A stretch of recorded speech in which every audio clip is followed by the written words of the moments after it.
Continuamos en esta mañana con esta serie de mensajes, el poder del cielo, y esta es la tercera enseñanza de esta serie, y el título de este día es: si no estás seguro, pide confirmación. Si no estás seguro, pide confirmación. Hace varios años, en el año 97, el Señor me permitió pasar a través de una experiencia personal donde yo necesitaba hacer una decisión. Una de ellas era el hecho de que Dios me quería llevar a cierto lugar de acuerdo a su propósito, pero yo no solamente no estaba seguro, sino que en realidad no estaba buscando que Dios me llevara allí, a ese lugar o a esa iglesia. Y yo estaba buscando alguna otra forma. De hecho, en aquella ocasión yo le dije al Señor: Señor, yo estoy muy contento donde estoy contento con lo que estoy haciendo, ¿por qué me tienes que mover a otro lugar? Pero Dios tenía algunos planes. Dentro de eso, entonces, esto fue en California. Es decir, yo estaba pastoreando en Las Vegas después de 16 años la misma iglesia. El Señor había planificado moverme a otra iglesia en California. Y entonces, durante ese mismo tiempo, recibí una invitación de una iglesia en Miami. Y una iglesia donde yo había estado en una conferencia de jóvenes que me habían invitado, y el pastor se iba a retirar y me dijo: yo quiero que tú seas el próximo pastor de esta iglesia. Y me hizo la invitación para que fuera. Y yo dije: bueno, Señor, si tú me estás llamando a lo mejor a que ya es hora de que yo salga de esta iglesia después de 16 años, yo no quisiera. Habíamos comenzado pues un nuevo edificio y demás. Dije: tenemos que hacer algún plan. Dios tenía un plan conmigo allí, y dije: si nos tenemos que ir, pues mejor me voy a Miami. A Miami me agrada, me gusta, estoy en el ambiente nuestro, arroz, frijoles y toda una serie de cosas. Pero en el fondo de mi corazón yo no estaba seguro de que esa era la decisión correcta que yo debía de tomar. Y como yo no sabía cómo se habían abierto dos puertas, entonces yo necesitaba una confirmación de parte de Dios. En esos días, un amigo, quien ya está ahora en la presencia del Señor, Salvador Cano, fue compañero mío ministerial en aquellos años en Las Vegas. Pues yo le comenté, y entonces él compartió conmigo el texto bíblico que voy a compartir con ustedes en este día. Y vino a ser de una gran bendición para mí, y por eso es que titulamos este mensaje en este día: si no estás seguro, pide confirmación. Te invito a que vayas allí en tu Biblia al libro de Jueces, capítulo 6. Jueces, capítulo 6. Y voy a hablar hoy sobre la historia de un personaje bíblico bien interesante. Después de la muerte de Josué, que era el ayudante o asistente de Moisés, comenzó entonces un tiempo muy difícil para el pueblo de Egipto. Para el pueblo hebreo. Los hebreos habían estado en Egipto durante 430 años en una experiencia de cautiverio, de donde Dios los sacó con la dirección de Moisés. Pero una de las cosas que Dios le enseñó a este pueblo fue de que ellos necesitaban ser obedientes y fieles solamente a Dios Jehová. Sin embargo, este pueblo con los años empezaron a desviarse y empezaron entonces a adorar también a otros dioses, y a este Dios que ellos específicamente adoraban en esta ocasión se llamaba Baal. No solamente lo adoraban, le hicieron un altar también para su adoración allí entre los israelitas. Cuando esto comienza, entonces comienza una etapa muy difícil de prueba y de problemas tremendísimos para este pueblo.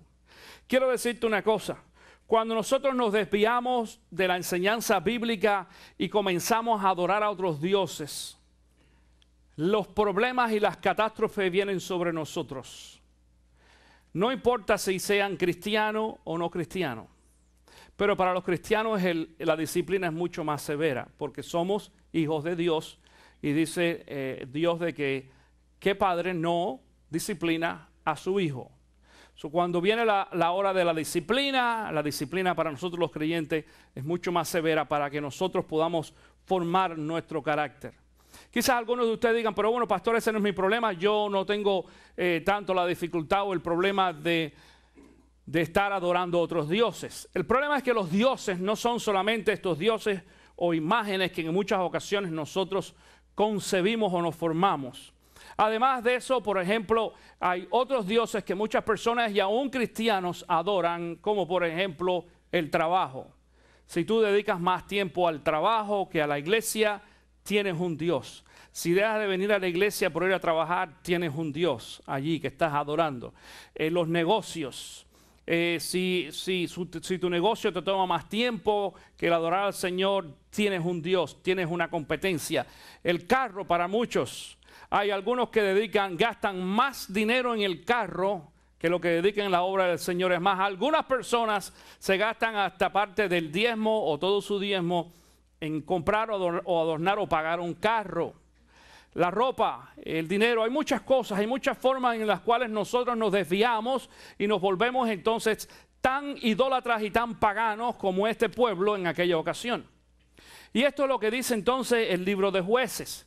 Digo esto, antes de leer, déjenme decir esto, antes de leer quiero decirles de que cuando Josué muere, entonces comienza una nueva etapa de la forma en que Dios se comunicaba con el pueblo, porque hasta ese momento se comunicaba con los líderes, es decir, Moisés, comenzando primero Abraham, después Moisés y después Josué. Pero ahora que no está Josué y muere, entonces Dios empieza a utilizar una nueva forma o formato, y este nuevo formato es a través de los llamados jueces. No es el juez que vemos allí en la corte vestido de negro y nada por el estilo, pero tenía este tipo de funcionamiento, el juez bíblico. Hubo varios en el Antiguo Testamento, pero en esta ocasión vamos a hablar del juez número 6, el sexto juez, y este se llamaba Gedeón. De él vamos a hablar en esta mañana. Jueces capítulo 6, libro de Jueces capítulo 6. Yo espero que tú lo tengas listo y leas, hagas el seguimiento. No vamos a leer todo el capítulo, solamente algunos versículos en esta mañana, pero dice allí comenzando en el versículo 1. Los israelitas hicieron lo que ofende al Señor y los entregó en manos de los madianitas durante 7 años. Madian era un pueblo. Los madianitas eran aquella gente que venía de ese pueblo que históricamente hablando, no solamente porque la Biblia nos dice, eran terribles. Dicen algunos, ese era el guero, parecido al guero. Muy malos. Esta gente eran tremendas. Dice el versículo 2, era tanta la tiranía de los madianitas que los israelitas se hicieron escondites en las montañas y en las cuevas y en otros lugares donde pudieran defenderse. Es decir, esta gente definitivamente querían acabar totalmente con el pueblo de Israel. Y en medio de eso, no solamente que se hicieron cuevas o escondites en las montañas, dice de que los madianitas venían, por ejemplo, donde vivían y acampaban los israelitas, y acababan con el sembradío. Lo que sembraban acababan con ellos. Acababan también con los animales, inclusive animales con los asnos, los caballos, todo lo que tuvieran acababan totalmente con todo eso. Esta gente era muy mala y tenían allí a los israelitas en su mirilla para acabar con ellos. Dicen algunos datos históricos que en algunos relatos o prácticas en aquellos tiempos, por ejemplo, ellos corrían a caballo y a camellos con unas sogas o unas cadenas amarradas en la parte de atrás, ponían unas bolas llenas de fuego y entonces por todo donde iba pasando aquel fuego iba quemando todo, inclusive las casas se las destruía.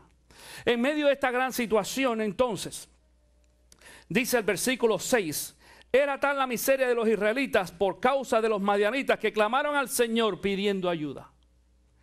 Es decir, en esta ocasión estos hombres, este pueblo dice, Señor, no podemos, no aguantamos más, necesitamos tu ayuda. Y Dios empieza entonces, primero manda un profeta y le habla, pero hacía falta mucho más que eso. Hacía falta alguien que pudiera liberar a ese pueblo, hacía falta ahora un líder para aquel pueblo, para que este pueblo pudiera luchar en contra de los madianitas. En el versículo 13, un poquito antes, vamos a ver que en el versículo 11 dice, el ángel del Señor vino y se sentó bajo la encina que estaba en Ofra, la cual pertenecía a Joás, del clan de Abiser. su hijo Gedeón estaba trillando trigo en un lagar para protegerlo de los madianitas. Cuando el ángel del Señor se le apareció, Gedeón le dijo: el Señor está contigo, guerrero valiente. Pero cuando se le apareció a Gedeón, le dijo: el Señor está contigo, guerrero valiente. Pero el Señor replicó: Gedeón, si el Señor está con nosotros, ¿cómo es que nos sucede todo esto? ¿Dónde están todas las maravillas que nos contaban nuestros padres cuando decían: el Señor nos sacó de Egipto? La verdad es que el Señor nos ha desamparado y nos ha entregado en manos de Madián. En ese texto bíblico quiero que veas un detalle. Hay dos palabras, yo estoy leyendo de la versión internacional, hay dos menciones sobre la palabra Señor. Una de ellas aparece con letra minúscula y otra con letra mayúscula. Esto significa de que a este hombre que se estaba refiriendo a Señor con letra minúscula era al ángel. Cada vez que Gedeón le hablaba al ángel, le decía Señor. Por ejemplo, en el versículo 13 dice: pero Señor, replicó Gedeón. Le está hablando entonces no a Señor Dios, sino al mensajero, que era el ángel. Acuérdense una cosa: los ángeles en la Biblia no aparecían con el concepto ese que nosotros tenemos de ángeles vestidos de blanco con unas alitas. Eso no existe en la Biblia. Bueno, perdón, hay otra mención en otras historias, pero en la mayoría de estas historias no era así. Cuando un ángel se le presentaba a una persona, se le presentaba en forma de ser humano como tú y como yo. Entonces, en esta ocasión, él no pudo definir a este hombre, a este tal Señor, como un ángel, sino como una persona que venía simplemente a hacerle un comentario, a decirle algo. Después se da cuenta que es el ángel de Dios. Después sí. Pero en esta ocasión, fíjate que cuando el ángel se le presenta y le dice, le habla a él, le dice entonces, lo primero que hace es quejarse. No pensamos de que esta fue una mala actitud de Gedeón. Mira, si a ti te aprietan y te aprietan y te aprietan y te aprietan, uno dice: ¿y Dios dónde está? ¿Qué pasa aquí? Cuando nosotros oramos y no vemos nada. Cuando hacemos lo que tenemos que hacer y parece que las cosas se ponen peor. No sé si a ti te ha pasado anteriormente. Y uno dice: wow, ¿qué sucede? Dios sigue estando en control. El problema es que Dios hay veces que toma más tiempo de lo que nosotros esperamos. Dios no trabaja en el tiempo en el calendario nuestro. Dios dice: mis pensamientos no son vuestros pensamientos, ni los planes tampoco. En la palabra dice: para Dios un día es como 1000 años, o 1000 años como un día. Bien interesante. Es decir, que cuando nosotros tenemos que esperar varios días o varios meses o varios años para que Dios responda a una de nuestras oraciones, puede ser que Dios lo esté haciendo en un segundo de su tiempo. Pero en el tiempo nuestro es mucho más largo. Mientras tanto, Dios está moldeando nuestro carácter. Y esto es lo que sucedía aquí. Este hombre, pues definitivamente se molestó, dijo: bueno, pero ven acá, ¿y dónde está Dios en realidad en todo esto? Si Dios nos ha desamparado, y mira el problema que estamos pasando. Cuando leemos históricamente hablando, no solamente la Biblia, sino los datos que nos da la historia sobre este tiempo en el pueblo de Israel, fue terrible. Esta gente llegó a vivir como nómadas. Imagínate, el versículo 6 dice aún que se tuvieron que resguardar, digo el 6 no, el versículo en cuevas, el versículo 2 dice que se tuvieron que resguardar en las cuevas, huyendo, como está haciendo ahora Osama Bin Laden, que no lo encuentran tampoco. ¿De dónde tú crees que aprendieron eso? ¿De aquí? Tú y yo nos metemos en una cueva un día o dos y al tercer día nos encuentran con las patas tiradas, pero esta gente no. Claro, esta gente sabe cómo hacer eso. Se van ahí, no llevan ni cantimplora, ellos saben hasta cómo encontrar agua y todo. ¿Tú no has visto los programas esos de Survivor que dan en la televisión?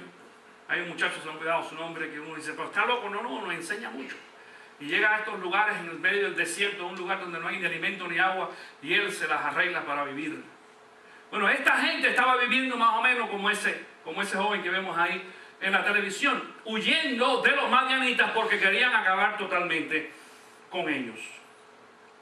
Dice el versículo 16: el Señor respondió: tú derrotarás a los madianitas como si fuera un solo hombre, porque yo estaré contigo. Repite conmigo: yo estaré contigo. Esto es promesa de Dios.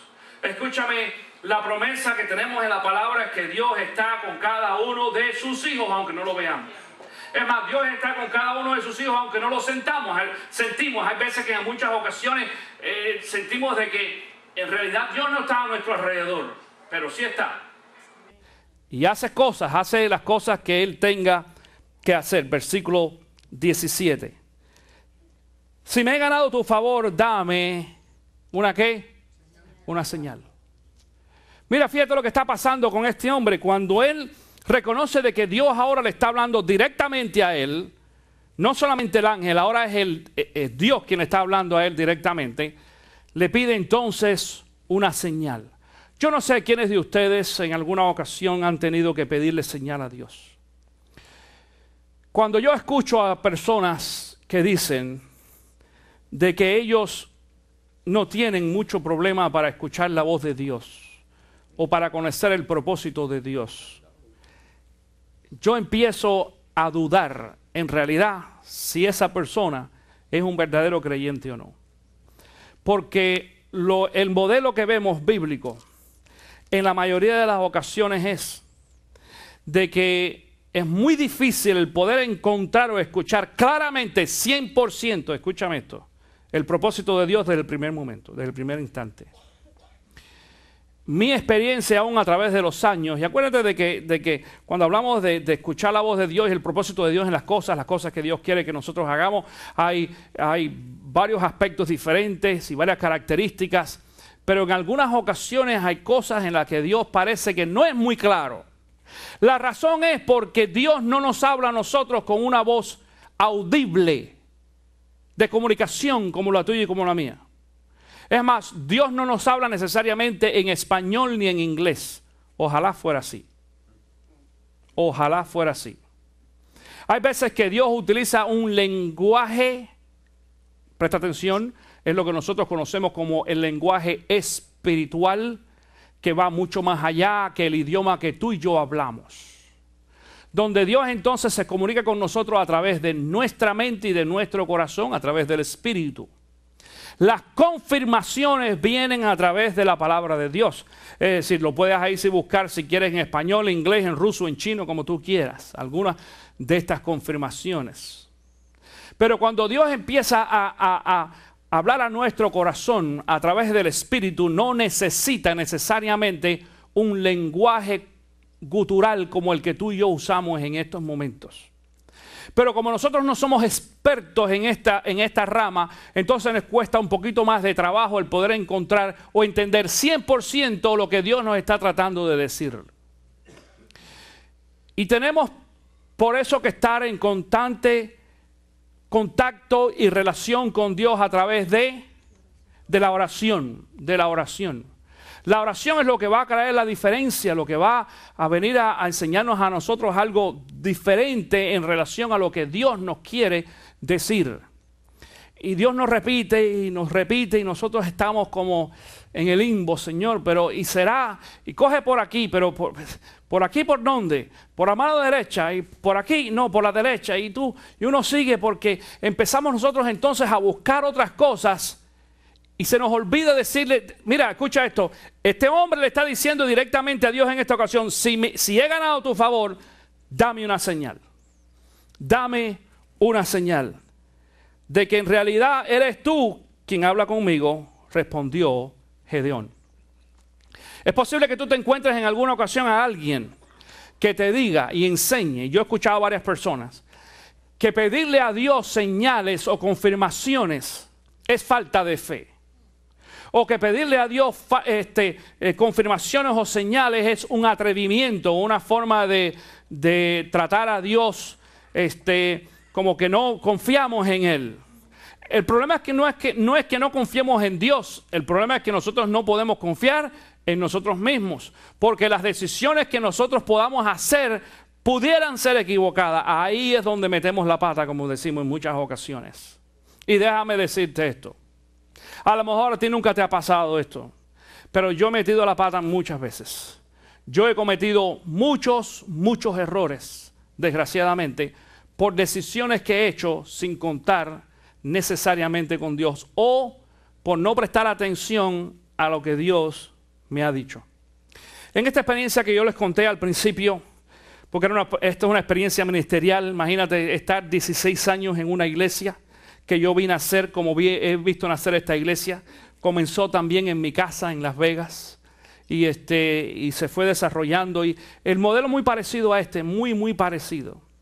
Y después de 16 años, después de que todo estaba, diríamos, en orden, la iglesia funcionaba exactamente como yo siempre había esperado. Increíble.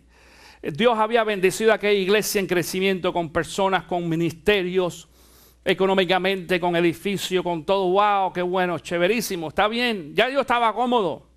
En ese momento Dios dijo, recoge los matules que nos mudamos. Y lo primero que yo dije fue, ¿con quién tú hablas? ¿Conmigo? You talking to me?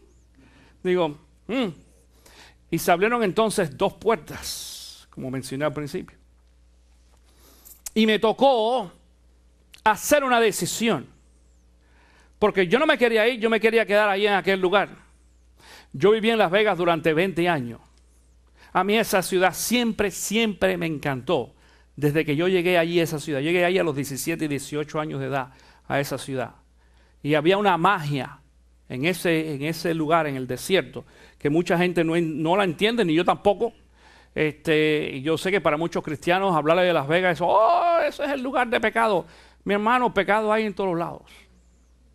Drogas hay en todos lados, prostitución hay en todos los lados, juegos hay en todos los lados. Lo que pasa en Las Vegas es legal. Aquí también hay. Porque aquí la gente va ahí a jugar los caballos todo el tiempo. Si tú no quieres, ve para que tú veas. Si el gobierno le da la oportunidad, van a montar casinos también. Y otro lugar como el Santa Anita en California. Y en Tampa y en Miami. Te vas a Miami, también hay varios casinos. Los indios abren casinos en todos lados. Y muchas de las razones es porque no tienen que pagar taxes. Entonces se ahorran todo ese dinero. Es decir que juego, casino, pecado, y todo eso de donde quiera. No tienes que ir a Las Vegas o tienes que ir a New York. No, en todos lados la misma cosa. Y allí en esa ciudad hay muchas iglesias y muchos pastores haciendo un tremendísimo ministerio entre la gente. Y allí inclusive entre la gente en los casinos, tanto los que trabajan allí como los que van de turista también. Y ahí nos llevó Dios. Y yo pues viví 20 años allí, quizás los 20 años más importantes de mi vida. Y eso marcó mi vida. Y yo, pues de hecho Dios me llamó al ministerio viviendo allí en esa ciudad. A mí me gustaba y yo no me quería mudar. Me encantaba, me gustaba el calor, me gusta el calor todavía. Pero aquel calor me gustaba más que porque aquel es seco. Aquí es húmedo. Yo podía ir a andar todo el día con cuello y corbata si quería y con un saco y no me molestaba porque no sudas. Aquí las camisas, los cuellos se manchan todo de amarillo por el sudor, por allá no. Las mujeres les encanta también ese clima porque es caliente, pero el make-up no se te chorrea. Aquí las mujeres salen para afuera y cuando empiezan a sudar, tú de ¿qué le pasó a esta? Y anda toda pintada el ojo por aquí y por eso andan dándose más touch-ups. Allá no había que hacer eso. Claro. Entonces pues eso es una de las tantas cosas que decía, el Señor, yo me quiero quedar aquí, yo estoy muy cómodo, a mí me gusta. ¿Por qué tú me quieres mandar allá? Yo no quiero ir allá. Yo voy de vacaciones, yo los ayudo si quieren. Yo voy y vengo toda la semana, pero yo quiero vivir aquí. Y Dios me dijo no. Y entonces en estas 2 oportunidades que se me abrieron, ¿cómo se abrieron las 2 oportunidades al mismo tiempo? Para Dios probarme entonces, yo tenía que hacer una decisión. ¿Qué hago? Y les decía que este amigo Salvador Cano fue el que me compartió conmigo este texto bíblico. Y dice, mira, esto fue lo que hizo Gedeón. ¿Por qué tú no haces lo mismo? Yo te confieso de que en aquella ocasión para mí era un poquito difícil el poder entender de que yo debería haber hecho eso. Pero lo hice. En el capítulo número 6, Jueces 6, versículo número 34, dice, entonces Gedeón, poseído por el Espíritu Santo, tocó la trompeta. Y esto decimos poseído por el Espíritu Santo porque cuando tú te pones en las manos de Dios, entonces el Espíritu Santo toma posesión de ti. Toma posesión, escucha, toma posesión no quiere decir de que en ese momento entró el Espíritu Santo. El Espíritu Santo vive en ti, pero ahora está tomando control de tu vida y de tus pensamientos, de las cosas que tú vas a hacer y vas a decir y vas a pensar y vas a decidir entonces después. Decimos esto porque Gedeón, curioso, en este proceso, Gedeón entonces le dice que sí a Dios, que él va a ser que él va a funcionar o a servir como líder en esta ocasión para el pueblo y sacar al pueblo de esta situación y luchar en contra de los madianitas. Y entonces el pueblo empieza a levantarse, empiezan a venir miles y miles de hombres. Dijeron, vamos a seguir a Gedeón para poder luchar en contra de los madianitas y salir ya de esta situación de una vez. Sin embargo, con todo y eso había cierta duda en el corazón de Gedeón. Yo no sé si a ti te ha pasado esto, el que hayas tenido duda en alguna ocasión. Es decir, ya tú le pediste a Dios una confirmación, una prueba, pero todavía tú no estás seguro. Y tú puedes decir, ¿será de que esta prueba que Dios me mandó, esta confirmación, yo no la estoy entendiendo correctamente? A lo mejor no. Es más, mira, te voy a decir una cosa y no te sientas mal por pensar esto. En muchas ocasiones Dios nos da pruebas y pensamos, a lo mejor esa respuesta no viene de Dios. A lo mejor es el diablo el que me está poniendo esto para hacerme caer en una trampa. Mi querido hermano, nosotros somos seres humanos.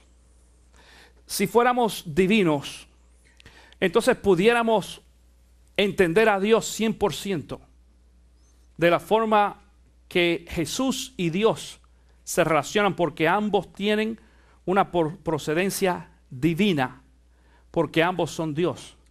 Pero tú y yo no somos divinos, tú y yo somos seres humanos. Por eso cometemos errores, por eso pecamos, por eso hacemos malas decisiones en muchas ocasiones. Lo malo o el problema es que sigamos cometiendo los mismos errores siempre. Pero si aprendemos a que los errores que hayamos cometido lo podemos enmendar y hacerlos diferentes o no hacerlos otra vez, entonces vamos mejorando. Eso es lo que se llama en el cristianismo crecimiento espiritual. Crecimiento espiritual no quiere decir de que ahora aprendí a decir amén, gloria a Dios y aleluya y a levantar las manos. No, eso no quiere decir. Crecimiento espiritual quiere decir de que ahora en el espíritu yo estoy creciendo, estoy conociendo cosas nuevas, estoy dejando mis errores atrás, estoy aprendiendo a ver qué es lo que quiere Dios para mi vida y estoy tratando de seguir los mandatos de Cristo Jesús lo más cerca posible. Mientras tanto va a haber muchos de estos tiempos de problemas donde no vamos a entender claramente la voz de Dios, al menos que le pidamos una confirmación. Y este hombre tuvo que hacer eso. Yo tuve que hacer exactamente lo mismo, pero primero te voy a mencionar aquí qué fue lo que pasó en esta historia con Gedeón y después voy a concluir en el testimonio mío. El versículo 36 dice, Gedeón le dijo a Dios, si has de salvar a Israel por mi conducto, como has prometido, mira, tenderé un vellón de lana en la era sobre el suelo. Si el rocío cae sobre el vellón y todo el suelo alrededor quedó seco, entonces sabré que salvarás a Israel por mi conducto como prometiste. Es decir, esto fue lo que hizo él simplemente. Yo voy a dejar afuera, hazte la idea, una toalla, para que vamos a ponértelo en. Voy a dejar una toalla afuera. Y si cuando venga la noche el rocío dice, todo está seco, pero solamente la toalla está mojada, entonces eso quiere decir de que en realidad yo debo entonces seguir tu palabra o la guía, lo que tú me estás diciendo, y sí, Señor, yo voy a ser esa persona que va a ser el líder de este pueblo. Bueno, dice entonces el versículo número 38, y así sucedió. Al día siguiente, Gedeón se levantó temprano, exprimió el vellón para sacarle el rocío y llenó una taza de agua. Es decir, le pidió confirmación y Dios se la dio. Exactamente así. Sin embargo, todavía había dudas en el corazón de Gedeón. Versículo 39. Dice, entonces Gedeón le dijo a Dios, no te enojes conmigo. Di conmigo, no te enojes conmigo. Claro, eso no lo está diciendo a mí, lo está diciendo a Dios. Claro, Susi, no te enojes conmigo. Sí. Dice, déjame hacer solo una petición más. Una petición más le dice a Dios. Permíteme hacer una prueba más con el vellón. Esta vez haz que solo el vellón quede seco y que todo el suelo quede cubierto de rocío. Es decir, la misma prueba, pero al revés. Que ahora todo esté mojado, pero la toalla que yo deje afuera, que esté seca. Y dice el versículo 40, así lo hizo Dios aquella noche. Solo el vellón quedó seco, mientras que todo el suelo estaba cubierto de rocío. Es decir, después de esto, ¿qué iba a hacer el hombre? Esto tiene que ser de Dios. No hay otra cosa. Esto tiene que ser de Dios. En mi experiencia, en aquella ocasión, como yo no sabía qué es lo que yo tenía que hacer, el pastor que me había invitado en Miami estaba en proceso de retiro. Pero yo me acuerdo que él me había comentado a mí de que él se estaba retirando porque le tuvieron que hacer 5 bypass en el corazón. Y era un hombre joven, él tenía en ese tiempo 55 años. Todavía, ya no es pastor, no está pastoreando, tengo entendido, pero él ya está retirado. Entonces el médico le dice, mira, si tú quieres durar más años, tienes que salir del pastorado, porque eso es malo. Si ustedes no saben, aproximadamente el 60% de los pastores mueren de ataques al corazón. Eso, si me muero, yo te voy a echar la culpa a ti. No, yo espero que no, por eso nos vamos a pescar a cada rato. Esta vez no me invitaron, Carlito no está por ahí, pero bueno, ellos saben cuando van a agarrar. Cuando van a agarrar no me invitan. Ok, sí, como está bueno no me invitan. Bueno, anyway, eso es para relajarse uno, para la atención del trabajo ministerial y otras cosas más. Y a este pastor le pasó eso.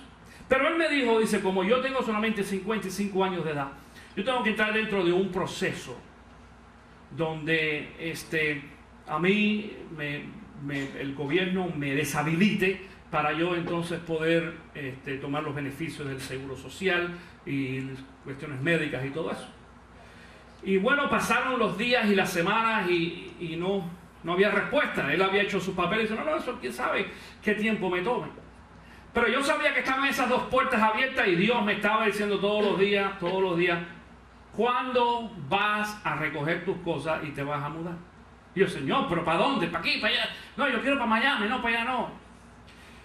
Yo cuando leí este texto bíblico dije, oh, wait a minute, yo voy a hacer entonces lo mismo. Y yo le dije lo mismo a Dios. Escúchame, orando yo le dije un día, Señor, no te pongas bravito conmigo, pero no estoy seguro. Yo no quiero ir para allá. Si me tengo que ir, yo prefiero quedarme aquí, pero si me tengo que ir, mejor me voy. Mándame para allá, para Miami. Mejor clima, sabroso, todo esto. Yo le puse todas las razones habidas y por haber. Escúchame, todas las razones habidas y por haber. Y dije, pero bueno, yo también necesito una confirmación. Y yo recuerdo que yo le dije al Señor, Señor, si para el miércoles, fue un miércoles, el miércoles tal, yo vi en mi calendario y no me acuerdo cuántos días fue que yo di, no fueron mucho, quizás una semana, 2 semanas, cuando más. Era un miércoles, me acuerdo, y dije, Señor, si para el miércoles tal, a las 12 del día, este pastor de Miami no me confirma de que en realidad él ha sido deshabilitado, entonces eso quiere decir de que tú quieres que yo me vaya a San Francisco, en California. Y le dije así, el miércoles a las 12 del día. Mira, escúchame. Yo venía manejando en el freeway con el que era mi pastor asociado en aquel tiempo, Jorge Álvarez. Y yo recuerdo de que el carro que yo tenía sunroof, de eso que tú lo abres y a mí me gustaba mucho tenerlo abierto porque era sabroso por el clima y demás. Y veníamos en el freeway conversando. Ring, ring, ring. Ese miércoles exactamente. Sonó mi celular y yo cogí, hello. Y cuando cogí el teléfono, era el pastor de Miami diciéndome, Robert, mira, te llamo para decirte de que me han denegado mi disability. Digo, padre, pues nada, eso es cuestión de Dios. Estamos en contacto, goodbye. Colgó.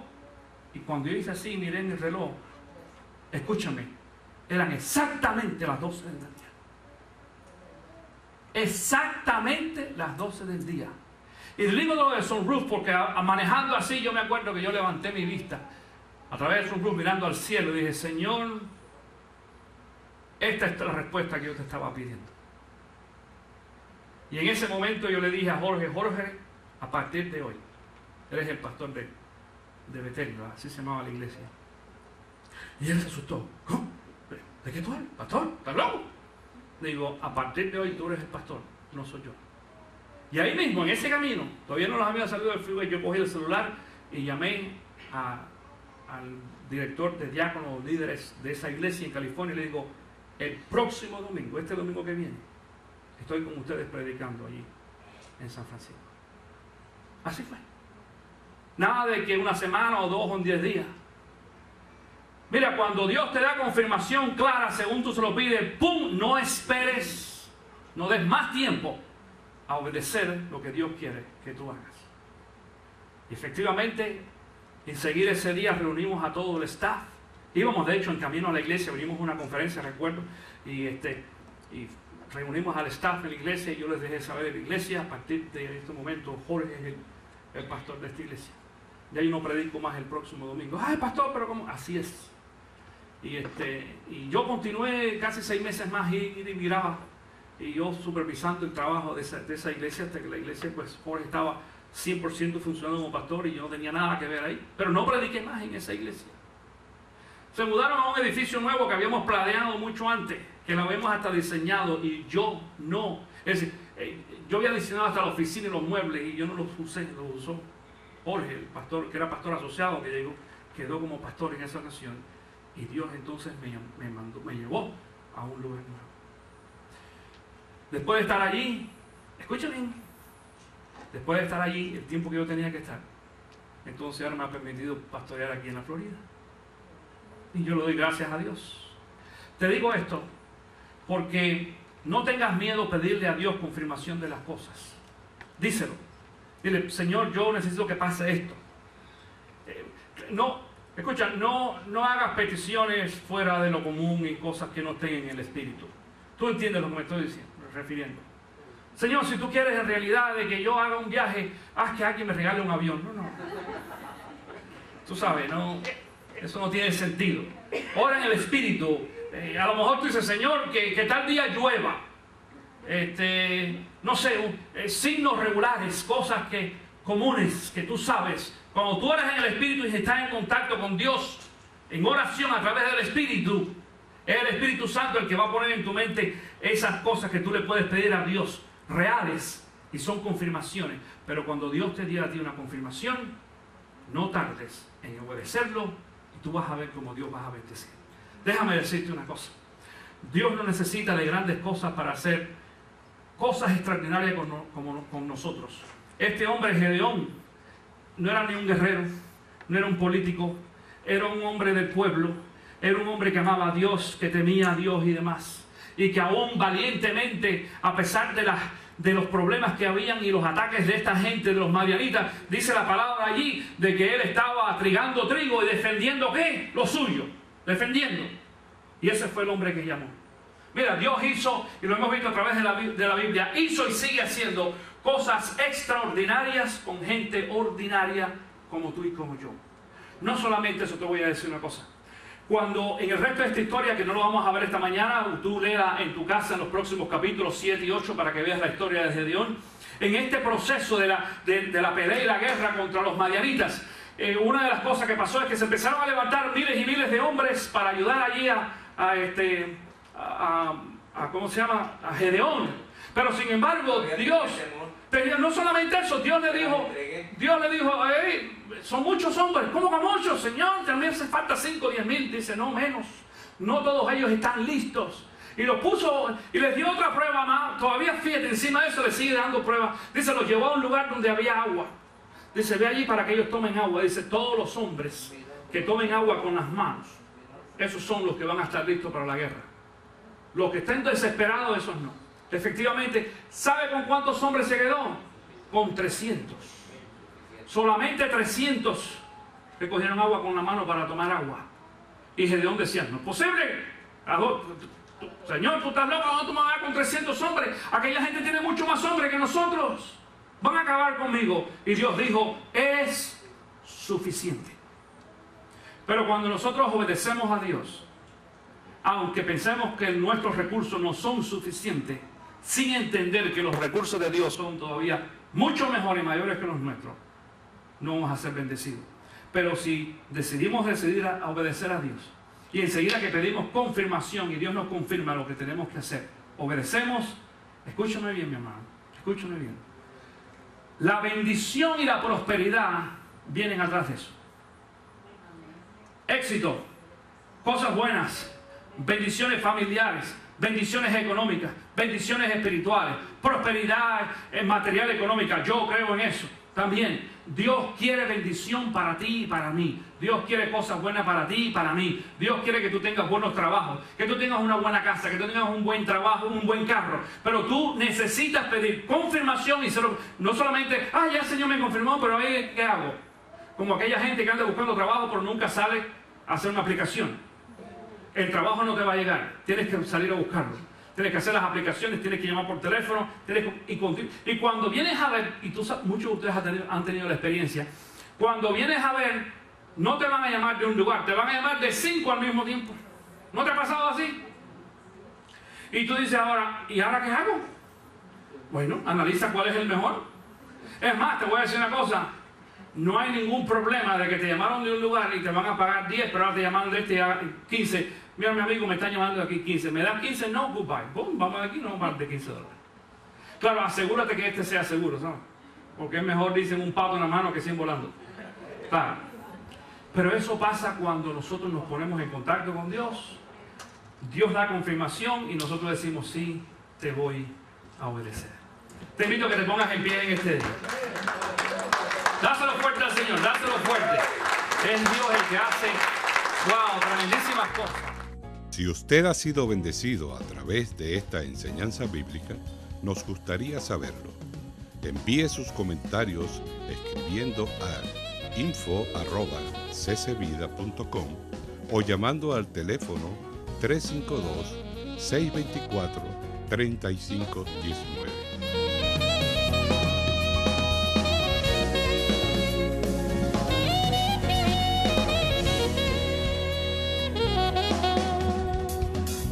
Esto fue una producción de CC Vida y J.R. Sound.